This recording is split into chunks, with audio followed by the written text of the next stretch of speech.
ये कहा गया कि मैंने विजय को एयरपोर्ट पर बधाई नहीं दी, लेकिन जैसे ही विजय जीते मैंने तुरंत एक्स पर उन्हें बधाई दी।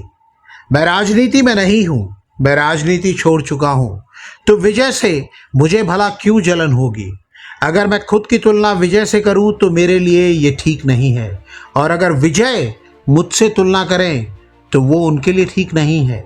मैं उन्हें तब से देख रहा हूँ जब से वो एक बच्चे थे। उनके सीएम बनने से मुझे भला क्यों जलन होगी। भारतीय सिनेमा के सबसे बड़े महानायक थलाइवा रजनीकांत की ये सफाई तमिलनाडु के नए मुख्यमंत्री विजय के लिए है, फैंस के लिए है या खुद के लिए, ये सब इस वीडियो में हम विस्तार से बताएंगे। हम ये भी बताएंगे कि रजनीकांत और विजय दो अलग अलग पीढ़ियों के सुपरस्टार हैं, लेकिन तमिल और भारतीय सिनेमा पर किसका असर ज्यादा है। लेकिन अभी जान लीजिए कि रजनीकांत ने विधानसभा चुनाव के नतीजे आने के बाद पूर्व सीएम एम.के. स्टालिन से मुलाकात पर भी सफाई दी है। ये भी सही है कि मैं चुनाव नतीजों के बाद पूर्व मुख्यमंत्री एम.के. स्टालिन से मिला था, लेकिन मैं राजनीति के लिए किसी भी स्तर तक गिरने वाला व्यक्ति नहीं हूँ। स्टालिन पिछले 30 सालों से मेरे दोस्त हैं और हमारी दोस्ती राजनीति के तराजू पर नहीं तोली जा सकती।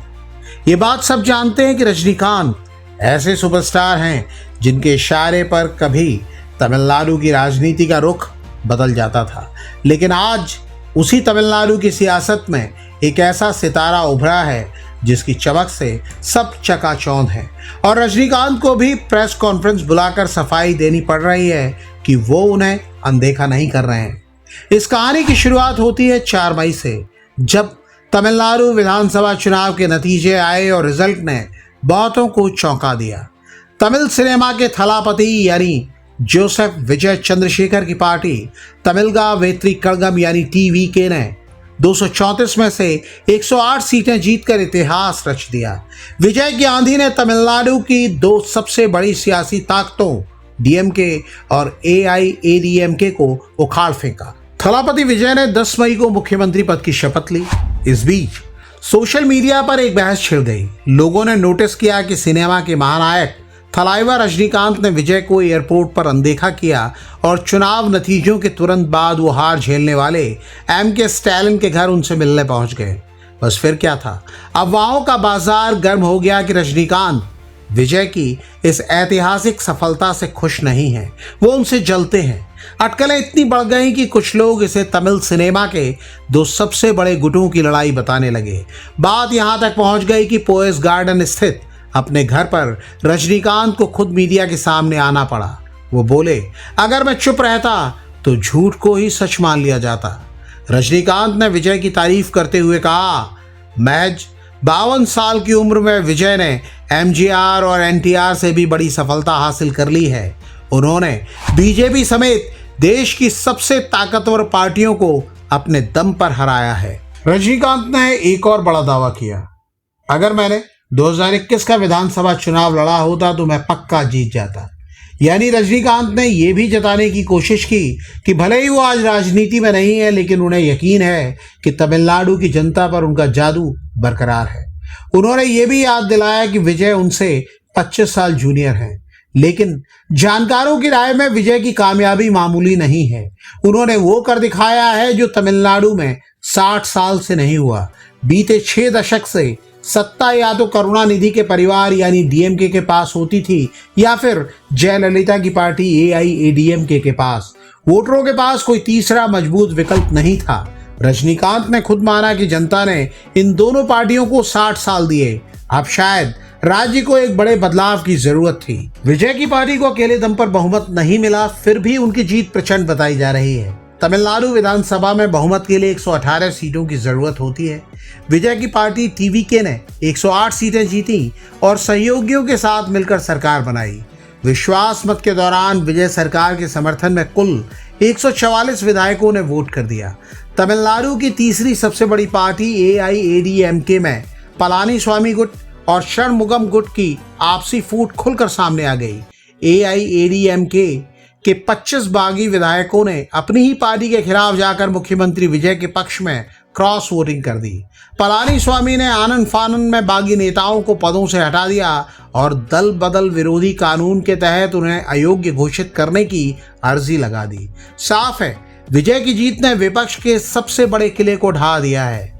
सिनेमा के पर्दे से सीधे सीएम की कुर्सी तक पहुंचने वाले 52 साल के सुपरस्टार विजय ने शपथ लेते ही ऐसे फैसले किए हैं जिनकी चर्चा पूरे देश में हो रही है। विजय ने मुख्यमंत्री बनते ही 4 बड़े आदेशों पर दस्तखत कर दिए। विजय का पहला बड़ा फैसला है 200 यूनिट मुफ्त बिजली। ये योजना उन सभी घरेलू उपभोक्ताओं के लिए है जो हर 2 महीने में 500 यूनिट तक बिजली खर्च करते हैं। इससे तमिलनाडु के करीब 2 करोड़ 40 लाख परिवारों को सीधी राहत मिलेगी। दूसरा बड़ा फैसला तमिलनाडु के हर जिले में करीब 65 एंटी ड्रग टास्क फोर्स यानी ANTF के गठन का है। इसकी सीधी मॉनिटरिंग खुद मुख्यमंत्री विजय करेंगे। तीसरा फैसला है महिलाओं की सुरक्षा के लिए। विजय सरकार ने सिंगपेन यानी lion women special task force की स्थापना की है। ये स्पेशल यूनिट महिला अपराधों को रोकने, रैपिड एक्शन लेने और शिकायतों का तुरंत निपटारा करने का काम करेगी। चौथा फैसला है शराबबंदी की तरफ कदम बढ़ाना।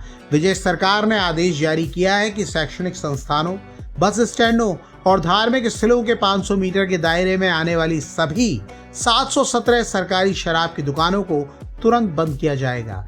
इस बीच दिग्गज अभिनेता कमल हसन के विजय से मुलाकात करने और तमिल फिल्म इंडस्ट्री की बेहतरी के लिए 6 मांगे रखने की भी खूब चर्चा है।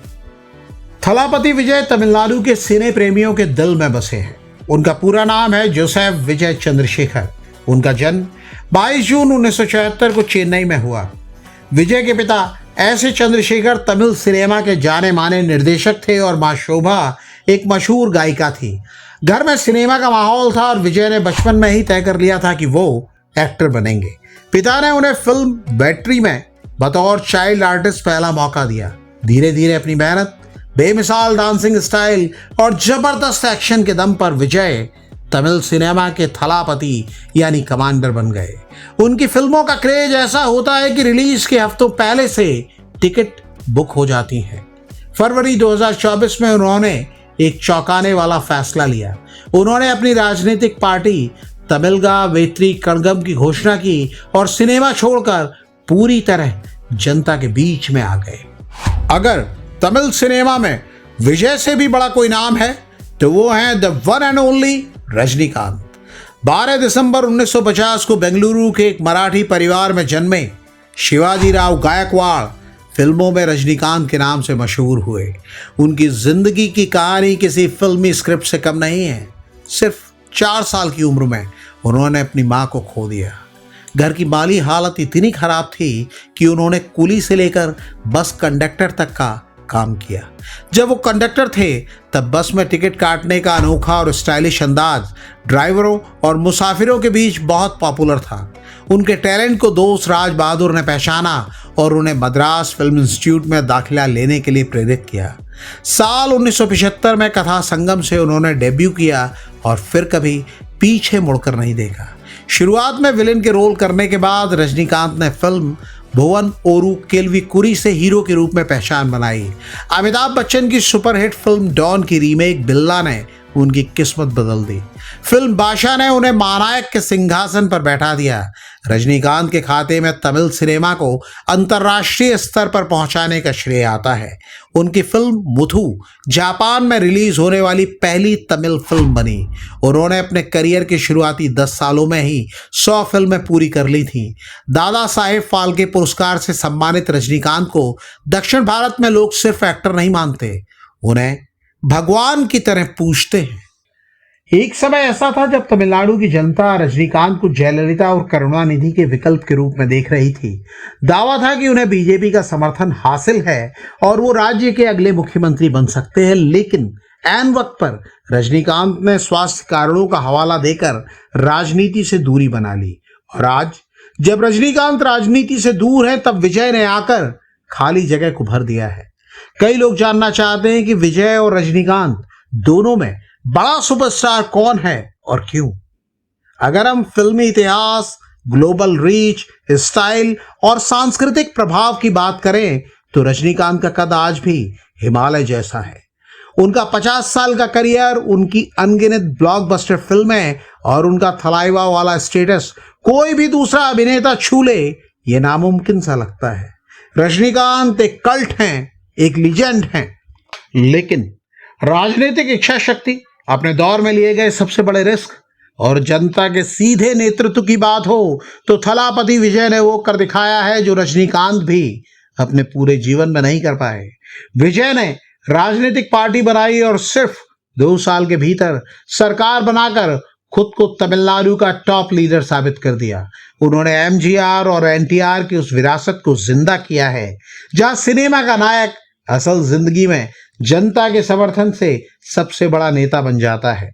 रजनीकांत खुद कहते हैं कि वो राजनीति छोड़ चुके हैं और विजय उनसे बहुत जूनियर हैं, लेकिन तमिलनाडु की जनता के लिए मुकाबला अब सिर्फ फिल्मों का नहीं बल्कि साख और वादे पूरे करने का है।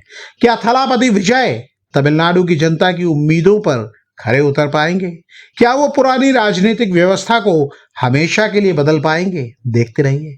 अभी जो पता है वो ये है कि तमिलनाडु के सियासी आसमान पर एक नया सूरज उग चुका है और उसका नाम है मुख्यमंत्री जोसेफ विजय। आपकी क्या राय है? कमेंट करके हमें बताइएगा जरूर।